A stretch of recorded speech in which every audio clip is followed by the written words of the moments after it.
rested a hand on the woman's shoulder. She moved sideways, as if to shrug him off, but he held on tight. Her hand went up in what seemed to be an attempt to prise off his fingers, but all the time she was smiling. Isabel could see that. Strange, she thought, an argument conducted in the language of smiles. But more intriguing still, an expensive car, one of those discreet cars of uncertain make but with unambiguous presence, had drawn up on the cafe side of the street, just below the level of Isabel's window. It had stopped, and a man and a woman had emerged. They were in a no-parking zone, and Isabel watched as the man pressed the device on his keyring that would lock the doors automatically. "You're allowed to drop things off," thought Isabel, "but not park. Don't you know that?" And then she thought, people who drive cars like that consider themselves above the regulations, the rules that prevent those with humbler cars and shallower pockets from parking. And these people, of course, can afford the parking fines. Small change for them. She found herself feeling irritated, and her irritation became, after a few moments, animosity. She found herself disliking them, this man and woman standing beside their expensive car, because of their arrogance. She looked down into her coffee cup, and then up again. "No," she thought, "this is wrong. You should not dislike people you do not know."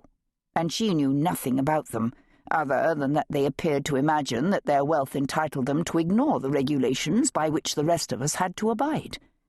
But then they might not know that one could not park there because they were from somewhere else, from a place where a double yellow line might be an invitation to park for all she knew.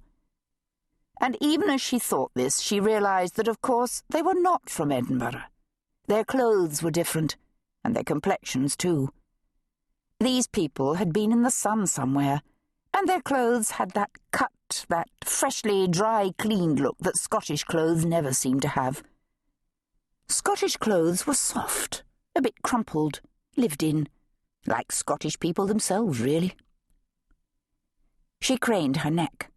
The two of them, the man, considerably older than the woman, were walking down the road away from the car. They paused as the man pointed at a door, and the woman said something to him.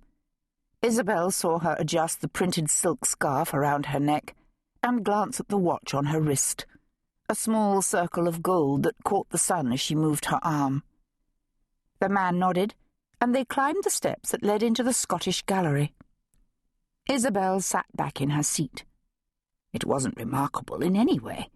A wealthy couple from somewhere else driving into town, leaving their car where they should not, but out of ignorance rather than arrogance, and then going into one of the galleries.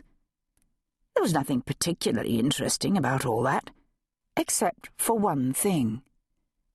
Isabel had seen the man's face, which was drawn up on one side from Bell's palsy, producing the condition's characteristic grimace.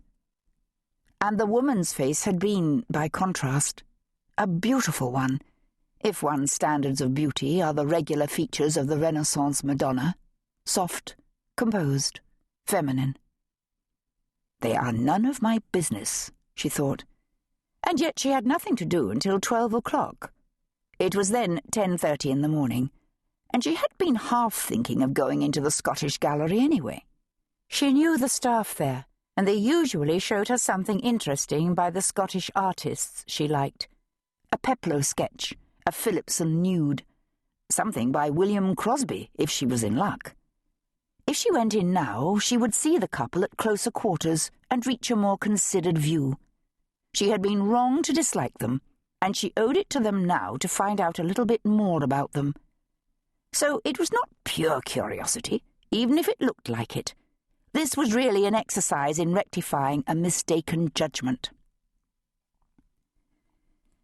The entrance to the Scottish Gallery was a glass door, behind which a short set of open stairs led to the upper gallery, while a slightly longer set led down into a warren of basement exhibition spaces.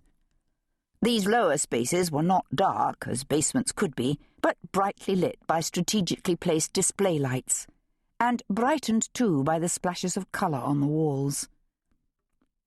Isabel went up and past the desk.